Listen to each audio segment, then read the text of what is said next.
All right, so I'm Dan. This is my friend Dean from college.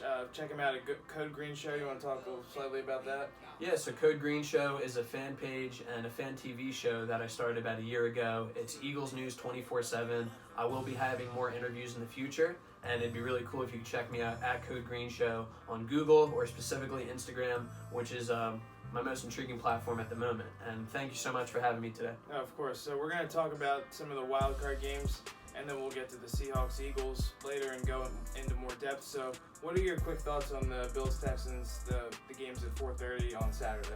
I'm thinking the Texans win this game because of the tandem of Deshaun Watson and DeAndre Hopkins. I feel like that's a really good connection that a lot of the NFL needs to take notice of. And although the Bills secondary does boast one of the best players in Trey White, I feel like despite Will Fuller being out, that Deshaun Watson and DeAndre Hopkins find a way to get stuff done. Yeah, I think that Will Fuller being out is going to be key for them because I think they're going to try to double DeAndre Hopkins, and when he's been doubled, it's been tough for the Texans to get some offense going. I think the Bills have one of the best defenses in the entire league. I think that's going to help. I think Josh Allen's capability of running the ball is going to be key in this game. I'm going to have the other way around. I'm going to say Bills in a close game, maybe by 3. Yeah, I would agree with that. I feel like the Texans definitely have their hands full with a young dual-threat quarterback like Josh Allen, and if he plays very well and the defense holds up their end of the bargain, it could actually come down to the Bills. Yeah, I agree. So I'll go off my predictions for the Titans-Patriots real quick. I think the Patriots have too much experience to lose this game at home against Ryan Tannehill. I know him and the Titans have been hot recently, but I think the experience between Brady and Belichick is just going to be too much at home in a low-scoring game because the Patriots' defense is so well run. They have one of the top cornerbacks in the league in Stephon Gilmore. I think it's going to be tough for the Titans to score even 2 touchdowns in this whole game, so I'm going to say Patriots by maybe 10. Yeah, Dan, I would have to agree with you. Considering the game is in Foxborough, I really don't see the Patriots losing. They have been very successful in regards to playing at home. But, you name names like Ryan Tannehill. Somebody I'm going to bring up is Derrick Henry and A.J. Brown, who have been playing very good in this last stretch. Yeah, he took the rushing title. So that's something that we really can't take too lightly. But I feel like even those 3 players combined does not compare to the experience of Brady and Belichick. I don't see the Titans putting up much points, and the Patriots easily win this game. Yeah, I agree with you. Let's move on to the Vikings-Saints, the Miracle in Minnesota rematch. Long awaited, actually. Yeah, I can't wait for this game, honestly. This game's at 1 o'clock on Sunday. What are your quick thoughts on this? I feel like Michael Thomas is arguably one of the best wide receivers in the entire NFL, if not the best or top 2. He's really able to scheme up this Saints offense very well, and I can't forget Drew Brees, obviously.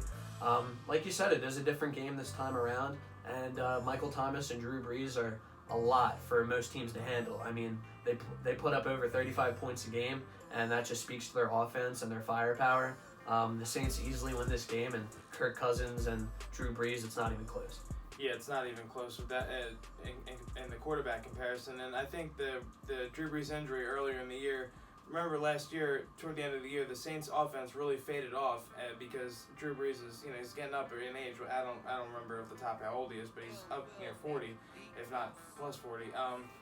That there's 5 or 6 weeks that he had off recovering from the injury. I think it's been so clutch for him because he looks better than ever than I've seen him play. He really does. So I think, and Kirk Cousins under bright lights hasn't been very productive. I think it's gonna, like you said, Drew Brees and Mike Thomas are gonna be too much for the Vikings defense, and the Saints defense has been low-key one of the best defenses in the entire league. So I think it's gonna be pretty much not a blowout, but it's gonna be a 2-score game with a couple minutes left. I'm gonna say Saints pretty easily. Yeah, and just to wrap up that thought real quick, you did mention that, as of late, the Saints defense have put together a string of very nice performances.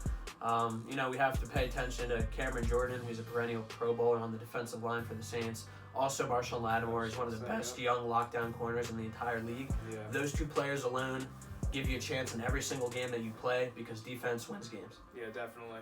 All right, and then we're going to go into our big game, which we're wearing the jerseys on purpose. Go Birds. Exactly, go Birds. Seahawks, Eagles on at 4:30, 4:40 on Sunday.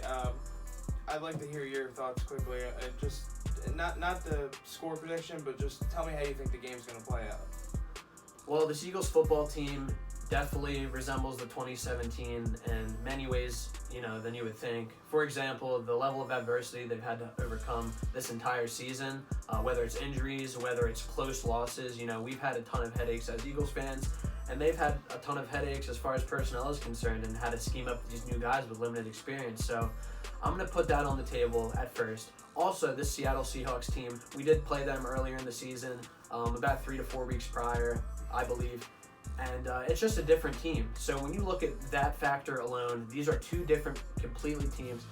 completely different teams playing, squaring off, and it's for a bigger reason, and that is the wild card playoff round.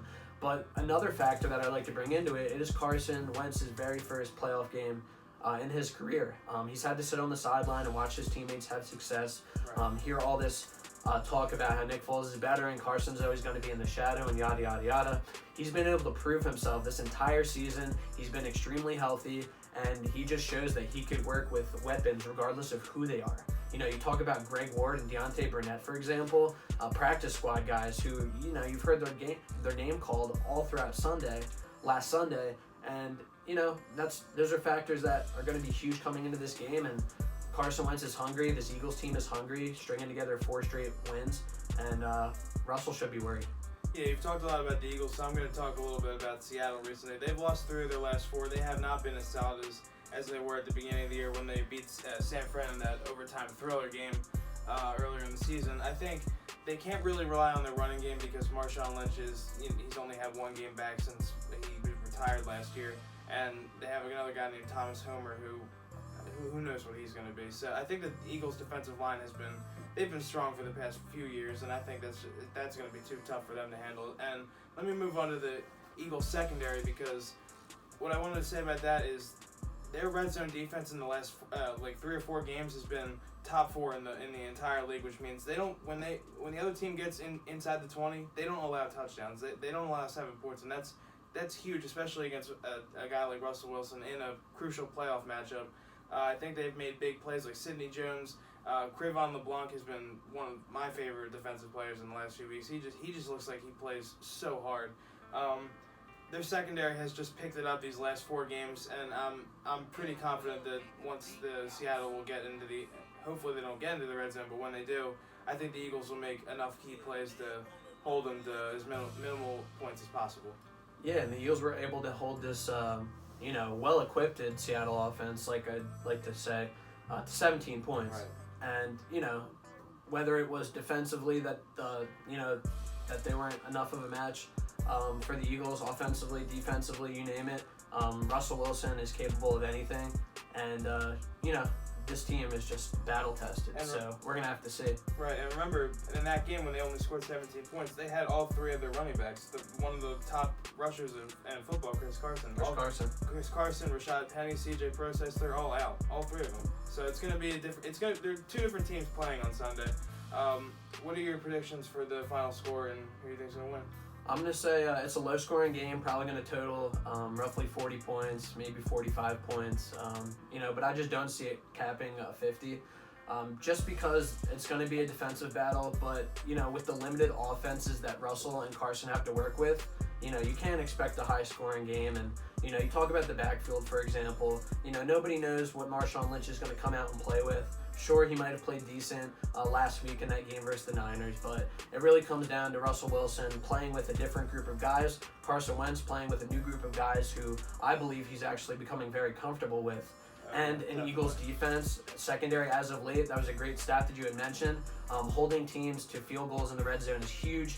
Our front 7 is one of the best in the league. I'm going to say 24-17 just because the Eagles' chemistry is a little bit better, and our front 7 is going to be way too much for them to handle. Yeah, it sounds like bias at this table right now, but I got 23-20 Eagles. I just think they're on a roll right now. I don't know if Seattle is going to be the team that's going to stop them in the playoffs, because they've been depleted, just like not as much as the Eagles have been, but they have had injuries on the defensive side and obviously on the offensive side. I think this is going to be a low-scoring game as well. Like I said before, 23-20, and I think the Eagles they have the hunger like the Super Bowl team did. They might not have the talent like they did before, but all these players like Greg Ward, Boston Scott, Dallas Goedert. They all have been stepping up in these big moments, and they look talented. They all were most of them were undrafted, but it just seems like they're hungry to win a Super Bowl for themselves. Yeah, these wide receivers especially looked apart. You know, Carson Wentz has limited reps, and these guys have limited experience. So for them to come on the field hungry and have a fire lit under them is really cool to see. And the guys are rallying around Carson. You know, they really want him to have his first taste of playoff success. They're backing him. You know, you can tell this locker room is amped and ready to make another playoff run.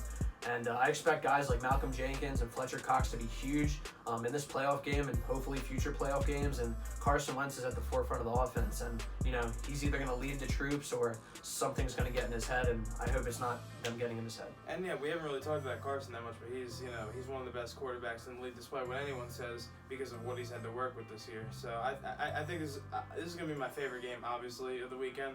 But I'm really excited for it. Yeah, thanks guys for watching this video. If you liked it, please hit the like button and subscribe to On the Ball. And you could also subscribe to Code Green Show here with my friend Dean. Yeah, guys, I would really appreciate if you are a diehard Eagles fan and you want 24/7 news, subscribe. I do make game recaps every week, and I have an Instagram account that I post 24/7 on. In general, you could just search up Code Green Show on Google and find my work. Thanks guys again for watching our video, and I'm excited to make more videos with you in the future, hopefully, and stay tuned for my next one and his next one. Thank you, Dan, and I look forward to this wild card weekend. Go Birds. Peace. Go Birds.